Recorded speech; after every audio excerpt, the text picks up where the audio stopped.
परिषद से मोहम्मद अंजार नईमी साहब अपना पक्ष रखें। आपका समय 20 मिनट। महोदय, मैं कटौती प्रस्ताव के पक्ष में बोलने का अवसर मिला है मुझे। मैं सदन का आभार व्यक्त करता हूं। महोदय, सड़कों, यातायात, शिक्षा, बिजली, स्वास्थ्य, रोजगार को लेकर बिहार ने सराहनीय कार्य किया है। हर तरफ सड़कें तथा बिजली पहुंची है महोदय, विशेष रूप से विगत 17 माह का जो कार्यकाल रहा वो वास्तव में सबसे बेहतर रहा। रोजगार, नौकरी के क्षेत्र में बिहार में लाखों की संख्या में शिक्षा, स्वास्थ्य इत्यादि विभागों में पदों को भरने का काम हुआ। महोदय, रोजगार के कारण बेरोजगारों में आस दिखी, मगर इस आस को बनाए रखने की जरूरत है महोदय। मैं आशा और उम्मीद के साथ ये वर्तमान सरकार से ये उम्मीद करता हूं कि इस परंपरा को आगे भी बढ़ाने का कार्य करेंगे। मैं जिस क्षेत्र से आता हूं महोदय, वो बाढ़ग्रस्त क्षेत्र है। आज़ादी मिले 75 वर्ष हो गए, परंतु आज भी ऐसी जगह हैं जहां दोनों ओर सड़क है, लेकिन पुल नहीं रहने के कारण आज भी लोग बुरी स्थिति से गुजरना पड़ता है। आज़ादी के 75 वर्ष बाद भी लोगों को चचरी पुल से नदी नाला पार करना पड़ता है, या फिर आम नागरिकों को ऐसी स्थिति से दो चार होना पड़ता है कि कई कई किलोमीटर चलकर जाना। जो काम 4 किलोमीटर जाकर के हो सकता था, लेकिन वो 40 किलोमीटर घूम कर जाना पड़ता है महोदय, जिससे समय के साथ साथ आर्थिक क्षति भी होती है। मैं सदन के माध्यम से पथ निर्माण विभाग से अनुरोध करता हूं कि इस मामले को संज्ञान में लें, ताकि जनमत का विश्वास शासन पर बना रहे। महोदय, हमारे वहाँ कई पुल पुलिया ऐसे हैं जहाँ बनना अति आवश्यक है महोदय, जिस कारण लोगों को बरसात के समय में एक जगह से दूसरी जगह जाना काफ़ी मुश्किल हो जाता है महोदय। जैसे मेरे क्षेत्र में बहुत ही मशहूर घाट है निसंतरा घाट, जहाँ वहाँ पुल का बनना अति आवश्यक है महोदय। मटियारी घाट का पुल, चाहे चुनीमारी कुम्हारटोली घाट का पुल हो, चाहे घाट अल्तावारी का पुल हो, चाहे माली टोला टंगटंगी गांव का पुल हो, चाहे बगुला हगी हवाकोल का पुल हो, इस तरह की बहुत सारी पुल पुलियां ऐसे हैं महोदय जहां वर्षों से अब तक नहीं बन पाया है। शायद यही वजह है कि सीमांचल के साथ हमेशा सौतेलापन का व्यवहार रहा है महोदय। इसी तरह मैं बताना चाहूँगा महोदय कि किशनगंज लोकसभा क्षेत्र के 82 विधानसभा क्षेत्र अंतर्गत 82 डगरवा प्रखंड के विभिन्न स्थानों पर आज़ादी के बाद से पुल नहीं बनने से आज भी यहाँ के लोगों को मुख्य मार्ग से NH एवं प्रखंड एवं अनुमंडल में बाढ़ के समय में संपर्क नहीं हो पाता है महोदय। एवं जनहित की दृष्टिकोण से विभिन्न जगहों पर पुलिया अति आवश्यक है महोदय, जैसे टरिया घाट पर, जैसे रवीरा घाट पर, गरिया घाट पर, बेमनपुरा घाट पर, जैसे रक्टिया घाट है, जैसे गोरखपुर घाट है। इस तरह की घाटों पर पुल बनना अति आवश्यक है महोदय। पिछले कई दशकों से भारत की जनसंख्या के साथ साथ बिहार की जनसंख्या में भी वृद्धि हुई है। वैसे तो सड़कों की स्थिति में भी अप्रत्याशित सुधार हुआ है। खासकर आपके नेतृत्व में मैं जब महागठबंधन की सरकार बनी है, पथ निर्माण, शिक्षा, स्वास्थ्य एवं रोजगार के क्षेत्र में सराहनीय कार्य हुआ है महोदय। दोनों बात कैसे होगा नईमी साहब? नईमी साहब, एक तरफ आप कह रहे हैं कि 75 साल में नहीं बना, दूसरी नहीं, बहुत जगह पर नहीं बना है महोदय, लेकिन बहुत जगह काम हुआ है। जैसे जारी रखिए। हमारे क्षेत्र के साथ हमेशा सौतेलापन का व्यवहार रहा है महोदय। मैं वर्तमान सरकार से भी ये आशा व उम्मीद करता हूं कि भविष्य में भी बिहार की उन्नति हो। जैसे बहुत सारी सड़कों को RWD की सड़कें, जिसको RCD में परिवर्तित करने की आवश्यकता है महोदय। हमारे वहाँ एक सड़क है जो बहादुरगंज से टेराघाट को जाती है, जो RCD में आता है महोदय। बार बार टेंडर होता है, लेकिन फिर टेंडर कैंसिल हो जाता है, जो लोगों को नरकीय जीवन से गुजरना पड़ता है महोदय। डेली दुर्घटनाएं होती है, लेकिन अब तक उसका संज्ञान में नहीं लिया गया है महोदय।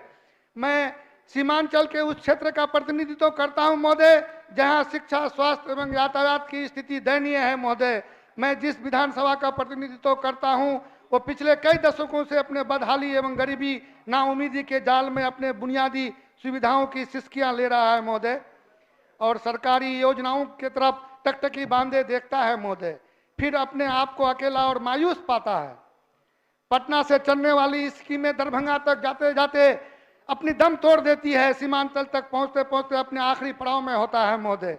मैं जिस क्षेत्र से आता हूं वो क्षेत्र कई मानकों से पिछड़ा है। आज भी लोगों की देश की दूसरी आबादी की तुलना में बहुत ही कम है महोदय। केवल कृषि ही एक माध्यम है जिस पर हमें निर्भर रहना पड़ता है महोदय। परंतु आपदा के समय में हमारी आखिरी उम्मीद पर भी पानी फिर जाता है महोदय। मैं माननीय कृषि मंत्री से ये आशा व उम्मीद करता हूं कि आपदा आने की सूरत में किसानों को न्यूनतम सहायता राशि का प्रावधान किया जाए महोदय। बिहार एक ऐसी राज्य है जो श्रम पलायन में सबसे अग्रणी है महोदय। दिल्ली, पंजाब एवं गुजरात के से अत्यधिक जनसंख्या में लोग अपने बाल बच्चों के पालन पोषण हेतु अपना खून पसीना एक कर अपना पैसा भेजता है महोदय, जिससे यहाँ की अर्थव्यवस्था चलती है महोदय। खास करके हमारे सीमांचल की बात की जाए तो 70-75% लोग अलग अलग राज्यों में काम कर रहे हैं। जब यहाँ श्रम वर्ग किसी दुर्घटना के शिकार हो जाते हैं महोदय तो इनकी हालत पर छोड़ दिया जाता है महोदय। मैं आपके माध्यम से माननीय मंत्री श्रम संसाधन विभाग से निवेदन करना चाहूँगा कि संयोग दुर्घटना की हालत में इन पर विशेष ध्यान दिया जाए। यदि सब लाने की आवश्यकता हो तो इन्हें सहायता राशि प्रदान किया जाए। अगर कोई मजदूर दिल्ली पंजाब में काम करते हुए मर जाता है महोदय तो चंदा करना पड़ता है, चंदा करके तब उसको लाया जाता है महोदय। ये स्थिति है जो हमारी आर्थिक स्थिति को भी मजबूत करता है। अगर कमाने जाता है वहाँ तो कमा करके हमारे राज्य की स्थिति को फायदा पहुंचाता है महोदय। लेकिन जब वो काम करते करते मर जाता है तो वहाँ चंदा करके घटना की हालत में इन पर विशेष ध्यान दिया जाए। यदि सब लाने की आवश्यकता हो तो इन्हें सहायता राशि प्रदान किया जाए। अगर कोई मजदूर दिल्ली पंजाब में काम करते हुए मर जाता है महोदय तो चंदा करना पड़ता है, चंदा करके तब उसको लाया जाता है महोदय। ये स्थिति है जो हमारी आर्थिक स्थिति को भी मजबूत करता है। अगर कमाने जाता है वहाँ तो कमा करके हमारे राज्य की स्थिति को फायदा पहुंचाता है महोदय। लेकिन जब वो काम करते करते मर जाता है तो वहाँ चंदा करके उसको वहाँ से लाना पड़ता है महोदय। इस पर विशेष ध्यान देने की जरूरत है महोदय। पिछले कई महीनों से भूमि सर्वे का काम हमारे क्षेत्र में चल रहा है। भूमिदाता सर्वे कर्मियों की दिशा निर्देश पर पालन भी कर रहे हैं महोदय। परंतु पिछले कई दिनों से मुझे लगातार शिकायत मिल रही है कि कुछ सर्वे कर्मियों द्वारा अनावश्यक धन प्राप्ति की जा रही है, जिससे आमजनों में आक्रोश और मायूसी है। तथा वैसे नगर पंचायतों की भी मैं बात करता हूं महोदय कि नगर पंचायतों को बहुत कम ही धनराशि मिलता है महोदय, जिससे ना सड़कें बन पाती है ना नाला बन पा रहा है। नगर पंचायत नर की स्थिति में रहता है महोदय। तो मैं चाहूंगा कि आरसीडी के द्वारा वहाँ सड़कें बनाई जाए, वहाँ सड़कें योजनाएं ली जाए, नाला का हो चाहे पुल का हो चाहे रोड का हो महोदय, तभी जाकर नगर की स्थिति बेहतर हो सकती है महोदय। विशेष रूप से सीमांचल में सड़कों, पुल पुलिया तथा कटाव से विस्थापित परिवारों को लेकर अब तक नाउमीदी ही हाथ लगी है महोदय। विशेष रूप से विशेष ध्यान देकर इस क्षेत्र वर्ग सजाने एवं संवारने की जरूरत है महोदय।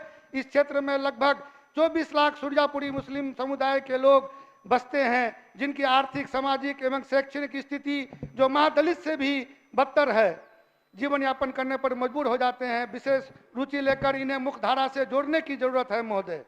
खासकर 2017 का विनाशकारी बाढ़ का असर 6 वर्षों के बाद भी देखा जा सकता है, जिससे आम जनता में आक्रोश व्याप्त है महोदय। अब तक उस पुल पुलिया जो बाढ़ में कट गया था अब तक नहीं बन पाया है महोदय।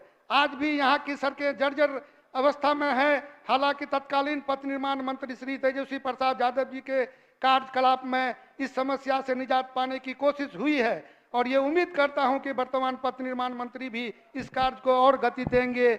मैं चाहता हूं कि हमारे क्षेत्र में बहुत सारे ऐसे शिक्षण संस्थान हैं, मदरसा काफ़ी बहुतायत में है महोदय, लेकिन वहाँ मदरसों की स्थिति बहाली नहीं होने के कारण आज पठन पाठन का कार्य बाधित है, ताला लग गया है बहुत सारे मदरसों में महोदय। मैं चाहता हूं कि इसको सुगम बनाकर बहाल करने की प्रक्रिया चालू की जाए महोदय। बस इन्हीं लफ्जों के साथ एक शेर कहकर अपनी बात को समाप्त करना चाहूँगा। यूं तो हर शख्स बड़े एहतराम से मिला, मगर जो भी मिला